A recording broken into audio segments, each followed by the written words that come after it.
Happy New Year and welcome to another Stompy 51 miniature adventure as my happy little channel reaches a new high of 800 subscribers. Watch out, Mr. Beast. Anyway, I appreciate there is a light but gentle clamour for me to get back to the oodles of Warhammer Fantasy Battle stuff I have, Oldhammer stuff I have. But remember, this is my journey, the Stompy 51 miniature adventure journey, and this week I'm feeling slightly grotty, because who doesn't love loads of Rebel grot? So we're going to have an in-depth look at some 3D printed Space Goblin Desperados by the amazing Red Nebula. But first up, the latest from my painting bench, because, believe it or not, I do actually paint sometimes. It's great fun to paint characters and weapons, but the reality is you need loads of grunts on the ground. And some of these are just bog standard ones from the box. These two, very old. I painted them pretty appallingly in the very early 2000s.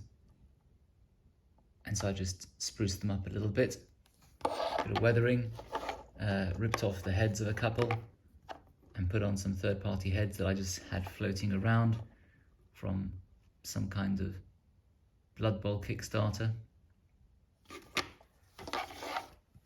So they're quite fun. Smaller than him, as you would expect in Orc society. And then now we're going to talk about some Red Nebula Gretchen that I have had printed. So here's a Gorka Morka Gretchen, which I will spruce up at some point.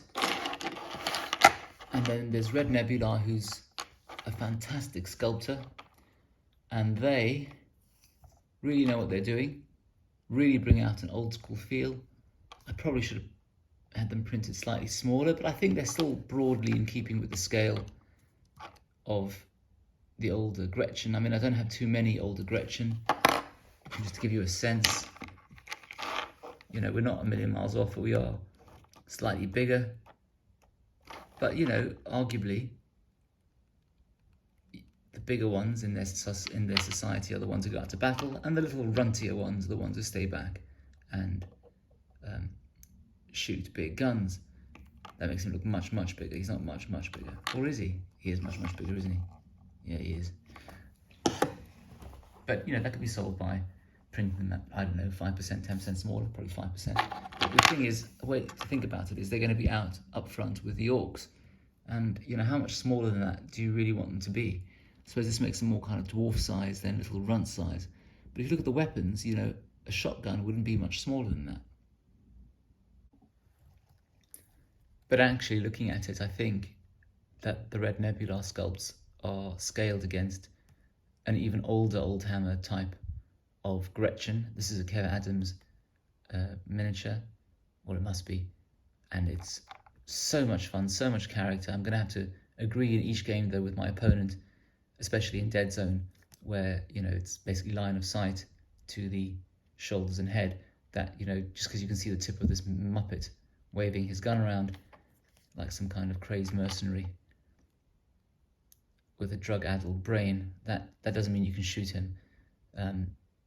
But anyway, so yeah, if you have a look at these, he's much more in keeping with the scale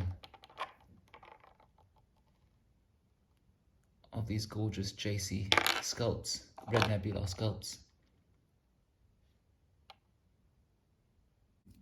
And so let's just go through them, because each one is a little character which you don't normally associate with 3D sculpting. You know, they do look like some kind of 1980s post-apocalyptic kind of revolutionary movement. They look like they've gone out on a protest that's likely to get them slammed with some kind of court order not to block the roads, if you know what I mean. And that's the boss of the unit. I don't debase these. Maybe I'll do it later this afternoon. He's walking around with a sawn-off shotgun over there, and there's loads of them. There's like 18 of them.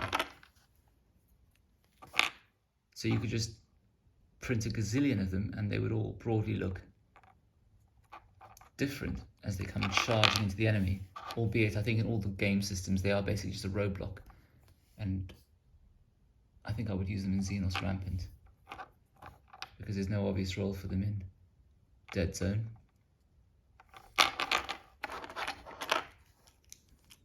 And so what I like about the JC sculpts, the Red Nebula sculpts, is that each one of them is like a little bit of an event that you would just enjoy painting and aren't overly complicated to paint.